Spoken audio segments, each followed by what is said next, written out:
Hello, Clinton County 4-Hers, Amanda here. Today we're going to talk about exhibit write-ups and judges' evaluations. And I want to start off by saying you can find a sample write-up page on our county fair website. And I think the easiest way to get there, of course, is to just Google Clinton County 4-H. And you'll see right here, 4-H. It'll take you to our 4-H homepage, where of course then you can click on County Fair. Now, exhibit write-ups are for all exhibits, or almost all exhibits that come to conference judging day or static judging. So that's why they're here under the all conference judging day classes.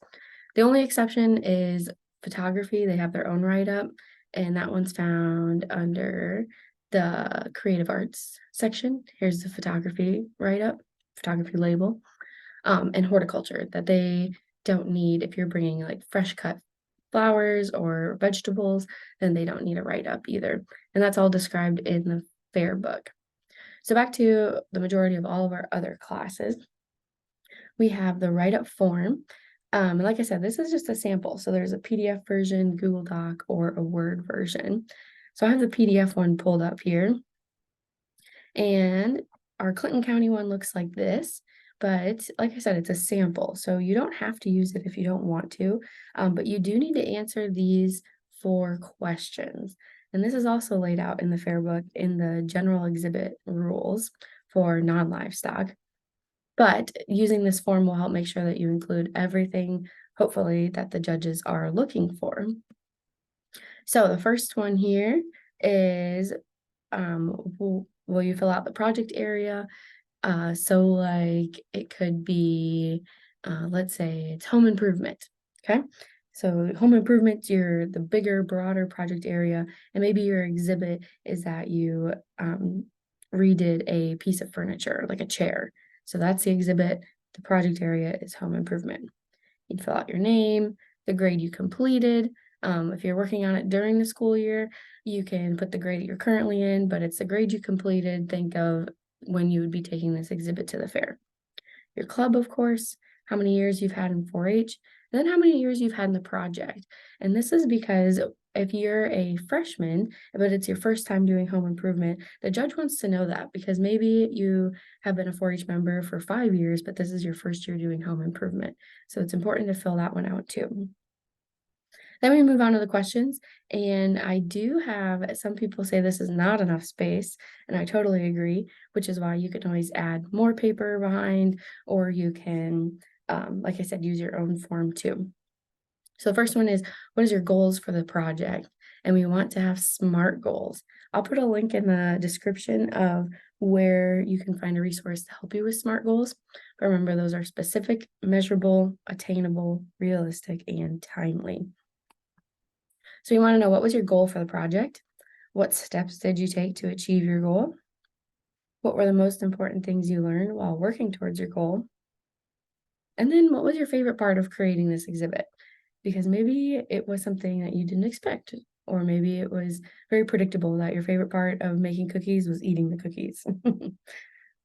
So all of these are things that the judge wants you to fill out ahead of time, but then the judge will also have a conversation with you during conference judging day about the different things that you learned and how you worked towards meeting your goal. Now, some project areas need a little bit more, like home improvement, visual arts, or a clothing project. And those are design elements and principles. So I'm going to make a whole different video about that just because they are really specific to those 3 project areas. So be sure to check that out. I will link that in the description as well. But feel free to check that out if you want to learn more about design elements and principles. On the back side of the form, our judges also, which is good for you too, to know how much did it cost you to make your exhibit. So there's a little table here where you can list out each of your items or your ingredients, the cost that it took you to do it. And then we have a little bit of math here of your gross income.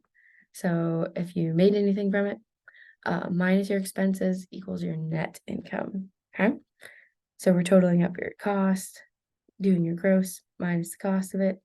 So then you can see if you actually made money on it or not. A lot of things you won't make money on, that's totally okay. This is just if it's applicable to your project.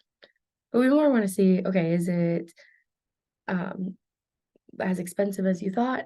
Is it not as expensive?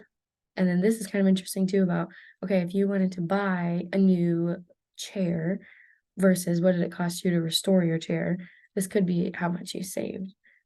Or maybe not. Maybe it was more expensive to make the item, and that's okay too.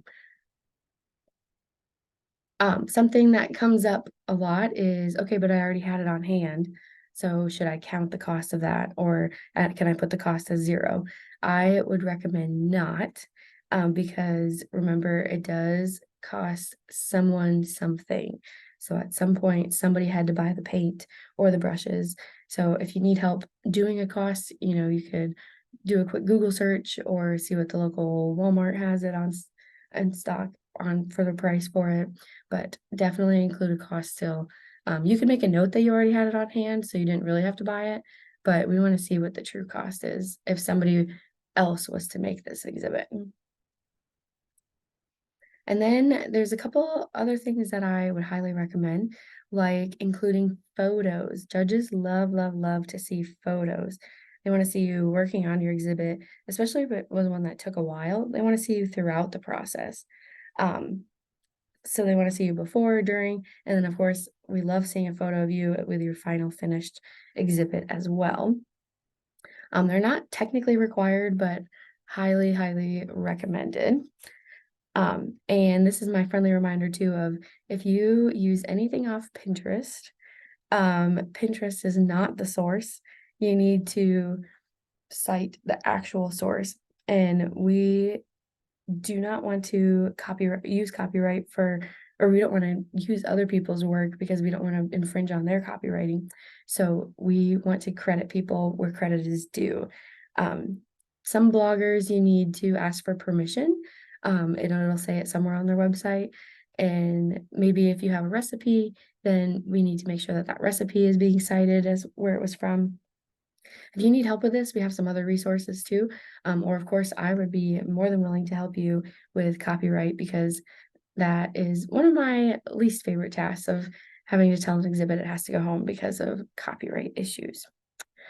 So now some of these write-ups, you'll notice that you won't have enough space, that you need more. So I said that you could add more sheets or you could add more photos. So what kind of things should you put this in?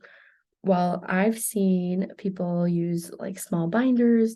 I've seen people use folders, but my favorite is probably it's like a 3-hole with a clear front on it. So then the cover page has like your photo of you with the exhibit. It's got all of this information on the top so we can see exactly what name and what club it is. And then you can kind of turn the pages and see your answers to the questions. You can see your cost analysis.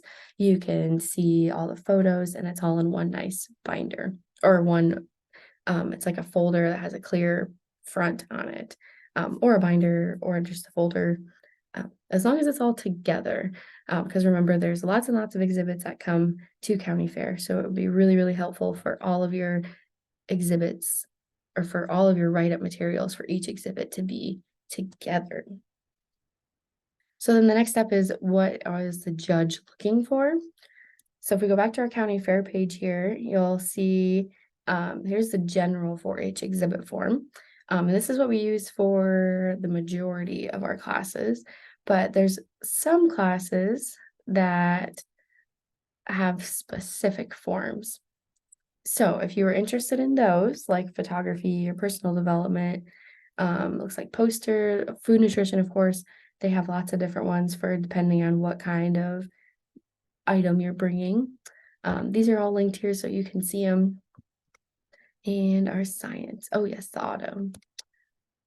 And these are all the ones that the state fair uses as well. So we just use the exact same write-up form or the exact same evaluation forms that the state fair uses. Let's take a look at the general. Oh no, let's try again. Let's take a look at the general one and see. There we go. So when you come to the Clinton County Fair, a lot of this part won't be filled in, but we'll try to make sure we get your name and your entry number. And the entry number is something that when you sign up in Fair Entry, every single exhibit will get a unique number. And in Clinton County, we don't give out white ribbons. So on here, we'll mark if it's a blue, a red, or yellow would mean that it was set back for state fair consideration. So then the judge will talk to you about your write-up. They'll ask you some more questions. And then they might have a comment writer to help them fill this out, or they might do it on their own. And basically, the judge is going to say, okay, you're learning. Where is it very good? Is there improvement needed? Or is there much improvement needed? And they'll do little check boxes. We really try to get all of our judges to write some comments. Sometimes I know that does not happen, and that's very frustrating, but we do try throughout the day to remind people, okay, you need to write comments, you need to write comments, because we know that you can't improve unless you have some comments written there too. Yeah, so if you have any other questions about the exhibit evaluation, we would be happy to answer them in the office. But for now, I think I'll leave you with a reminder of all of these other resources here, that if you're looking for help with a creative arts project or a family consumer science project, there are lots and lots of resources here ready for you to access for free, of course, but especially photography, that they've come out with a lot of new things that we would be happy to share. So always feel free to ask questions. We're here to help you. But that is a little bit about our exhibit write-up and the judge's evaluation.